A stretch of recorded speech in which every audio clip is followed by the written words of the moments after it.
নমস্কাৰ বন্ধুসকল, স্বাগতম জনাইছোঁ মোৰ চেনেল কেৰিয়াৰলৈ। তো বন্ধুসকল, আজি আমি চাম ইণ্ডিয়ান কষ্ট গাৰ্ডৰ ওপৰত ওলোৱা ভেকেঞ্চিৰ ওপৰত। ইয়াত আপুনি কেনেধৰণে এপ্লাই কৰিব পাৰিব। তো বন্ধুসকল, আগৰ ভিডিঅ'খনত আমি কষ্ট গাৰ্ডত ওলোৱা ভেকেঞ্চি 260টা ইয়াৰ বিষয়ে আলোচনা কৰিছিলোঁ।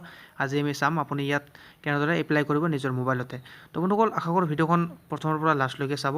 মই আপোনালোকক আজি লাইভ দেখাম কেনেদৰে এপ্লাই কৰিব ফাৰ্ষ্ট টু লাষ্ট। ঠিক আছে বন্ধুসকল।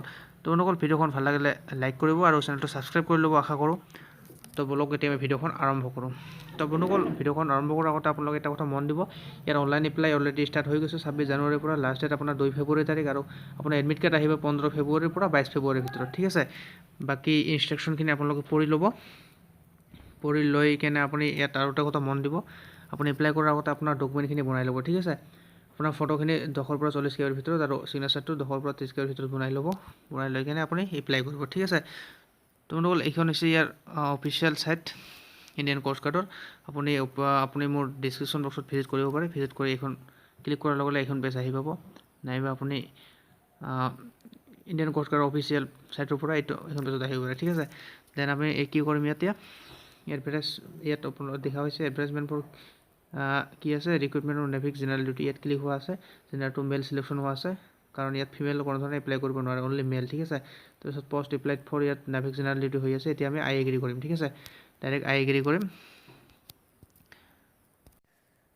আপোনালোক আই এগ্ৰী কৰাৰ পিছত মোৰ ওচৰত এইখন পেজ অ'পেন হৈছে। ঠিক আছে, অলপ শ্ল' হ'ব পাৰে কাৰণ অফিচিয়েল ছাইটটো অলপ বিজি হৈ থাকে। ঠিক আছে, তো আমি চাম এতিয়া ইয়াত আপুনি প্ৰথমত আপোনাৰ ফাৰ্ষ্ট নেম দিব, মিডিল নেম থাকে মিডিল নেম দিব আৰু লাষ্ট নেম দিব। তাৰপিছত আপোনাৰ ফাদাৰ নেম দিব ইয়াত, তাৰপিছত মাদাৰ নেম দিব ইয়াত, আপোনাৰ ইমেইল আই ডি দিব, তাৰপিছত আপোনাৰ ইয়াত ডেট অফ বাৰ্থ দিব আৰু আপোনাৰ ইয়াত চিলেক্ট কাষ্টটো দিব। ঠিক আছে, জেনেৰেল SC OBC যিটো কাষ্টত হয় এইটো দিব। ঠিক আছে, দিয়াৰ পিছত নেক্সট তলত আপোনালোকে চাব পাৰিছে ইয়াত আপোনাৰ মেৰিটেল ষ্টেটাছটো দিব, মেৰিট আনমেৰিট যিটো হয়। তাৰপিছত আপোনাৰ যদি EWSত বিলং কৰি ইয়েছ দিব, নহ'লে ন। যদি আপুনি সাঁতুৰিব জানে তেন্তে ইয়াত ইয়েছ দিব, নহ'লে ন দিব। আপুনি যদি এইটো ন দিব, ন অপশ্যন। ঠিক আছে, তাৰপিছত আপোনাৰ ইয়াত কি বিচাৰিছে, যদি আপোনালোকৰ নেশ্যনেল লেভেলৰ স্পৰ্টছ যদি খেলা চাৰ্টিফিকেট আছে তেন্তে ইয়েছ দিব, নহ'লে ন দিব। তাৰপিছত আপোনাৰ দেউতা যদি কোনো ডিফেন্সত চাকৰি কৰি আছে তেন্তে ইয়েছ দিব, নহ'লে ন দিব। যদি ইয়েছ দিয়ে তেন্তে ইয়াত আপোনাৰ পষ্টটো চিলেক্ট কৰি দিব লাগিব, কোনটো পষ্টত কৰিছে। ঠিক আছে, নহ'লে ন দিব। তাৰপিছত তলত আপোনাৰ ইয়াত পাৰ্মানেণ্ট এড্ৰেছটো দিব, তাৰপিছত চিটিটো দিব ইয়াত আৰু ফোন নম্বৰ ইয়াত দিব, লগতে ইয়াত ষ্টেট, ডিষ্ট্ৰিক্ট আৰু পিন ক'ডটো দিব। ঠিক আছে, দিয়াৰ পিছত তলত আপোনালোকে চাব পাৰিছে বন্ধুসকল, যদি আপোনাৰ পাৰ্মানেণ্ট এড্ৰেছ আৰু কৰস্পণ্ডেণ্ট এড্ৰেছ ছেইম হয় তেন্তে আপুনি এইটো যিটো অপশ্যন আছে ইয়াত ক্লিক কৰিব নালাগে। ঠিক আছে, আৰু যদি বেলেগ বেলেগ হয় তেন্তে ইয়াত ক্লিক কৰিব লাগিব। ক্লিক কৰাৰ লগে লগে আৰু এটা আপোনাৰ এড্ৰেছৰ বক্স আহিব, তাত আপুনি ফিল কৰিব লাগিব। ঠিক আছে, যদি আপোনাৰ ছেইম হয় কোনো ধৰণৰ ইয়াত ক্লিক কৰিব দৰকাৰ নাই। ঠিক আছে, নেক্সট আপোনাৰ ইয়াত আপুনি ফিল আপ কৰাৰ লগে লগে অট'মেটিক আপোনাৰ ইয়াত চেণ্টাৰটো অপশ্যন চিলেকশ্যন হ'ব গুৱাহাটী বুলি। ঠিক আছে, অসমৰ কাৰণে।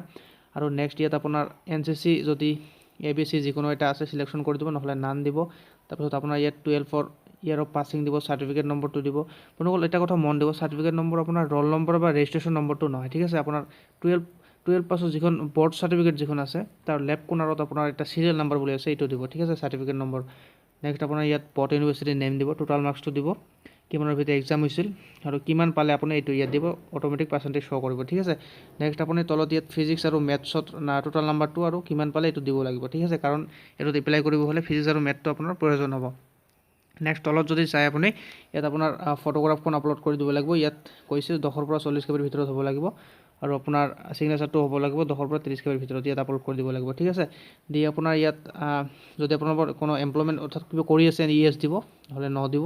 তাৰপিছত আপুনি ইয়াত আপোনাৰ প্লেচটো দিব, প্লেচটো দি কেনে তলত আপোনাৰ ইয়াত কেপচা কোডৰ অপশ্যন দেখা পাইছে, এই কেপচা কোডটো আপুনি ইয়াত বহুব লাগিব, বহুৱাই কেনে ইয়াত আপোনাক ছাবমিট কৰি দিব লাগিব। ঠিক আছে, ছাবমিট কৰাৰ পিছত আপোনাৰ নেক্সট পেজত আহিব। তো বন্ধুসকল, এতিয়া মই মোৰ ফৰ্মখন ফিল আপ কৰিছোঁ। ঠিক আছে, ইয়াত আপোনালোকে চাব পাৰিছে মই মোৰ গোটেইখিনি ফিল আপ কৰিছোঁ ফৰ্মখন। ঠিক আছে, মোৰ ইয়াত এক্সাম চেণ্টাৰটো অট'মেটিক শ্ব' হৈছে মই ফৰ্মখন ফিল আপ কৰাৰ পিছত। ঠিক আছে, তো বন্ধুসকল, এতিয়া আমি কি কৰিম, ছাবমিট কৰিম। ঠিক আছে,